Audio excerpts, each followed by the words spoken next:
الحمدللہ والصلاۃ والسلام علی رسول اللہ اما بعد۔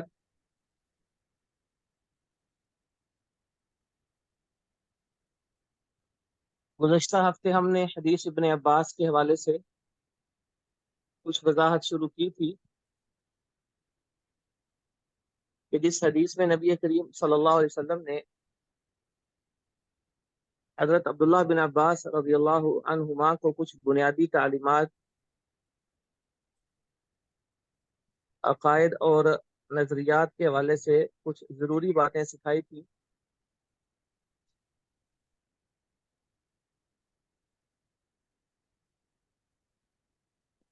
آج ہم اسی حدیث کا تکملہ پڑھیں گے جو گزشتہ ہفتے باقی رہ گیا تھا۔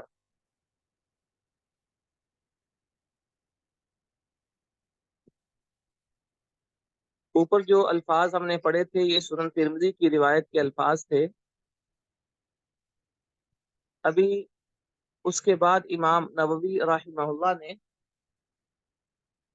سنن ترمذی کے علاوہ دوسری جگہ سے اس روایت کے کچھ مزید الفاظ جو کچھ نئے بھی ہیں اپنی کتاب میں درج کیے ہیں۔ امام نووی رحمہ اللہ فرماتے ہیں وفی روایت غیر ترمذی، امام ترمذی کے علاوہ دوسری جگہ حدیث ابن عباس کے الفاظ یوں ہیں احفظ اللہ تجدہ امامک، کہ تم اللہ کو یاد رکھو، اللہ کو تم اپنے سامنے پاؤ گے۔ اوپر والی روایت میں یہ الفاظ تھے تجدہ تجاہک، تو یہاں امامک کے الفاظ ہیں، زیادہ معنی ان کا مختلف نہیں ہے۔ آگے جو الفاظ ہیں وہ نئے ہیں کہ نبی کریم صلی اللہ علیہ وسلم نے حضرت عبداللہ بن عباس رضی اللہ عنہما کو فرمایا تعرف الی اللہ فی الرخاء یعرفک فی الشدہ، کہ اللہ سے پہچان بناؤ آسانی اور کشادگی کے وقت میں، یعرفک فی الشدہ، اللہ تجھے پہچانے گا مشکل اور تنگی کے وقت میں۔ اس جملے کا معنی یہ ہے کہ جو شخص اللہ رب العالمین کو خوشی کے وقت یاد رکھتا ہے، اللہ رب العالمین اس کو پریشانی کے وقت یاد رکھتا ہے اور اس کی مدد فرماتا ہے۔ جو شخص خوشی، فرحت اور مسرت کے موقع پر اللہ کو نہیں بولتا ہے، یعنی خوشی میں آوارہ ہو کر شریعت کی حدود کو پامال نہیں کرتا ہے،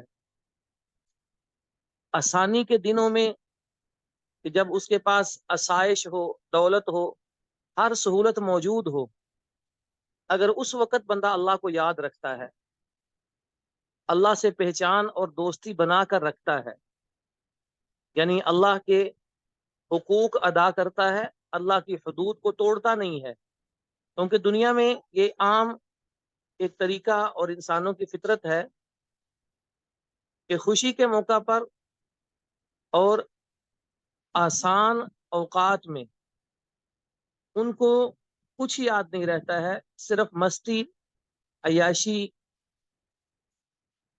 جشن، میلہ، عیش و عشرت، دھیان ان کی طرف جاتا ہے، طبیعت میں بغاوت اور سرکشی پیدا ہوتی ہے۔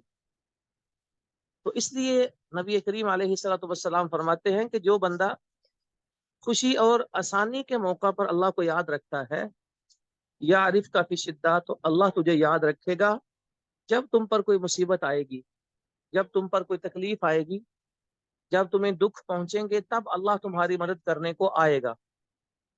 کیونکہ ایک مسلمان کا یہ ایمان ہونا چاہیے کہ مشکل اور مصیبت میں اللہ کے علاوہ کوئی کام نہیں آ سکتا ہے۔ یہ جو نصیحت ہے اللہ کے رسول علیہ السلام ایک بچے کو فرما رہے ہیں، ایک بچے کو اسلامی عقیدہ سکھایا جا رہا ہے، ایک بچے کو یہ بتایا جا رہا ہے کہ دنیا میں تمہیں مشکل اور مصیبت میں صرف اللہ بچا سکتا ہے. اگر ایک مسلمان بچپن میں یہ عقیدہ سیکھ لے کہ ہمارا دستگیر، ہمارا مددگار صرف ایک اللہ ہے، تو وہ کبھی بھی اللہ کے علاوہ دوسروں کو نہ خدائی صفات میں شریک کر سکتا ہے، نہ ان سے ڈر اور خوف ویسا رکھ سکتا ہے جیسا ایک معبود سے اور خدا سے رکھتے ہیں. بلکہ اس کے دل سے ہر ڈر نکل جاتا ہے جب وہ یہ سمجھتا ہے اور یہ مان جاتا ہے اس کائنات کا تو ہر اختیار صرف اللہ کے پاس، اور وہی میرے کام آنے والا ہے. تو پھر یہ بندہ دوستی بھی صرف اللہ سے بناتا ہے. تو یہ بڑی عظیم نصیحت ہے جو اس حدیث میں نبی کریم علیہ الصلوۃ والسلام نے بیان فرمائی ہے.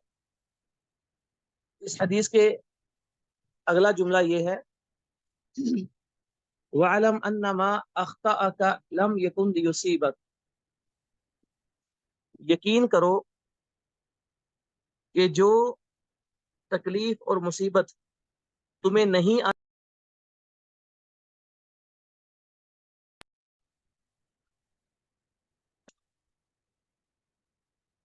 یعنی جو تکلیف تمہیں نہیں آنی ہے وہ کسی صورت میں تمہیں پہنچ نہیں،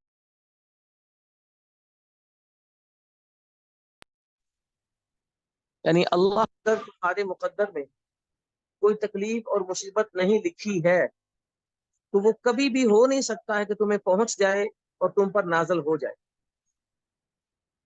وما اصابک لم یکن لیخطئک، اور جو تو تکلیف تمہیں آنی ہے، جو چیز تمہیں ملنی ہے، اور جو دکھ تمہیں پہنچنا ہے،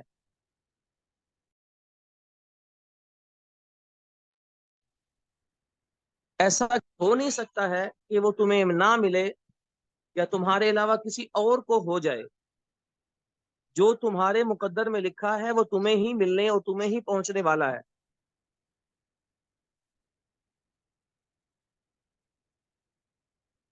حدیث کے ان جامع اور خوبصورت الفاظ کے اندر نبی کریم علیہ السلام نے ایمان بالقدر کی اہمیت بتائی ہے کہ تمہیں اللہ پر، اور جو ایمان کے ارکان میں سے قدر ہے، ایمان بالقدر، اس پر اس طرح کا یقین اور ایمان ہونا چاہیے کہ کبھی تصور بھی مت کرو کہ تمہارے مقدر میں کوئی چیز ہے وہ دوسرے کو مل جائے گی، یا دوسرے کے مقدر میں کوئی چیز ہے تو وہ تمہیں مل جائے گی. ایسا کبھی ہو نہیں سکتا ہے. تو یہ بہت بڑی نصیحت ہے. اگر انسان یہ یاد کر لے کہ جو دکھ مجھے آنا ہے وہ آ کر رہے گا، تو کبھی انسان پریشان نہ ہو، کبھی انسان وسوسے کا شکار نہ ہو. اس کو پتا ہے کہ مجھ پر جو چیز آنی ہے وہ آ کر رہے گی. ہاں، دعا کرے انسان، اللہ سے درخواست کرے انسان، تو وہ ممکن ہے کہ اس کی پریشانی دور ہو جائے. وگرنہ وہ انسانوں کے سامنے شکوہ کرے یا انسانوں کو پکارے یا انسانوں کو اپنی پریشانیاں بتائے تو اس سے کچھ بھی حل ہونے والا نہیں ہے. اور دوسری بات یہ ہے کہ اسے اگر کوئی چیز نہیں پہنچنے والی، کوئی چیز تکلیف نہیں دینے والی، کوئی بیماری نہیں آنے والی ہے، تو کبھی انسان سوچے بھی نہ کہ یہ مجھے آ سکتی ہے. اتنا ایمان بالقدر مضبوط ہونا چاہیے. تو یہ اگر مضبوط ہو تو انسان ہر قسم کے خوف سے، پریشانی سے، وسوسے سے محفوظ رہ کر بڑی امن والی، بڑی چین والی زندگی گزار سکتا ہے. کیونکہ ایک مسلمان یہ سوچتا ہے کہ دیکھو جو مجھے اللہ نے لکھا ہے وہ آ کر رہنا ہے، تو بندہ پریشان کیوں ہو؟ اور جب اللہ نے جو لکھا ہے ویسا ہو کر رہے گا، اس کا وقت آئے گا، اس نے ہونا ہے. تو بندہ کبھی بھی پریشانی اور تکلیف میں نہیں رہ سکتا. اس کی مثال یوں لے لے کہ جیسے موت ہے. ہم میں سے ہر ایک کا ایمان ہے کہ موت آنے والی ہے، ہر ایک کو موت آنی ہے. تو جب اس کا ایک وقت طے ہے، اللہ کا حکم ہے، وہ آ جائے گی. تو ایک مومن کبھی بھی اس بات سے پریشان، بے چین نہیں ہوتا کہ پتہ نہیں موت نہ آ جائے، پتہ نہیں کب آنی ہے. یعنی یہ پریشانی اس کو نہیں ہوتی. ہاں، یہ فکر ضرور ہوتی ہے کہ جب آئے گی مجھے اس کی تیاری کرنی. تو موت کا خوف یہ انسان پر طاری نہیں ہوتا ہے اگر اس کا ایمان بالقدر مضبوط ہوتا ہے. تو جیسے موت کی تکلیف اور پریشانی اس کو ہر وقت بے چین نہیں رکھتی، ایسے ہی کوئی دکھ، کوئی تکلیف، کوئی پریشانی اور کوئی بیماری اس کو پریشان نہیں کر سکتی ہے. کیونکہ اس کا یہ ایمان ہوتا ہے کہ جو مجھے آنا ہے وہ آ کر رہے گا، اور جو نہیں آنا وہ کبھی آئے گا نہیں. یہ میرا ایمان ہے. تو یہ ایمان بالقدر انسان کے خوف، بے چینی، اس کی پریشانیاں، اس کی تکلیفیں اور اس کے ہر قسم کے وسوسے کا بہت بڑا علاج ہوتا ہے. تو اس لیے فرمایا اس جملے سے پہلے دیکھیں وَعْلَمْ، یقین کرو، یعنی حکم یہ دیا، درس یہ دیا کہ اس بات کو تم نے عقیدے میں شامل کر کے اس پر یقین کرنا ہے، کبھی اس میں تم نے شک نہیں کرنا ہے کہ یہ ہوگا تو ہو کر رہے گا. آگے حدیث کا یہ جملہ ہے وَعْلَمْ أَنَّ النَّصْرَ مَعَ الصَّبْرِ، کہ یقین کرو کہ اللہ کی مدد اگر چاہتے ہو تو وہ صبر کے ساتھ آتی ہے. صبر کے ساتھ اللہ کے ساتھ جڑے رہو، صبر کے ساتھ شریعت پر کھڑے رہو، صبر کے ساتھ کوئی دکھ اور تکلیف آئے تو برداشت کرتے رہو. اس ڈگر پر اگر تم رہو گے تو تب یقین کر لو کہ اللہ کی مدد تمہیں ملنے والی ہے. اور آگے فرمایا وَأَنَّ الْفَرَجَ مَعَ الْكَرْبِ، کہ دکھ اور تکلیف کے ساتھ آسانی اور کشادگی ضرور آتی ہے. اس بات پہ بھی تم نے یقین رکھنا ہے. یعنی اگر تمہیں ابھی دکھ ہے، کوئی تکلیف ہے، تو ساتھ یقین رکھو کہ ابھی انشاءاللہ اس کے بعد اللہ کی طرف سے آسانی آنے والی ہے. جیسے قرآن میں فرمایا اِنَّ مَعَ الْعُسْرِ يُسْرًا، کہ تنگی اور پریشانی کے ساتھ اللہ کی طرف سے آسانی ضرور آتی ہے. اور آگے فرمایا وَأَنَّ مَعَ الْعُسْرِ يُسْرًا، کہ تکلیف اور پریشانی کے ساتھ ہی اللہ کی طرف سے آسانی آتی ہے. تو یہ اس حدیث کو آپ تمام حضرات اکیلے بیٹھ کر ایک ایک جملے پر غور کر کے آپ نے ضرور پڑھنا ہے. ایک ایک جملے میں بہت بڑا بڑا درس دیا ہے عقیدے کے حوالے سے، ایمان کے حوالے سے، کہ انسان کی فکر اور اس کا نظریہ مضبوط ہوتا ہے اگر ان جملوں کو غور سے پڑھے، سمجھے اور اس کے بعد ان کو یاد کرنے کی کوشش کرے. یاد ایسے کرے کہ ان کے معنی، حدیث کے جو جملے ہیں، ان کا مطلب انسان کے دل و دماغ میں رچ بس جائے. مرد ہیں یا خواتین ہیں، ان کو ایسا آپ نے یاد کرنا ہے کہ جیسے دنیا اور آخرت کی کامیابی کا ہمیں بنیادی اور اولین سبق دیا گیا ہے جو عقیدے کے حوالے سے. تو آپ یہ دیکھیے کہ اگر آپ اس کو توجہ سے پڑھیں گے، سمجھیں گے، آپ کے دل و دماغ میں یہ رچ بس جائے گا. ایک تو یہ آپ کے عقیدے کی حفاظت کرے گا، آپ کے ایمان کی حفاظت کرے گا، اور دوسرے نمبر پر آپ کے بچے ہیں، آپ کے بھائی ہیں، آپ کی چھوٹی بہنیں ہیں، آپ کے گھر والے ہیں، جو ان میں سے سلیقہ مند ہے، جو ان میں سے سنجیدگی سے آپ کی بات سنتا ہے، تو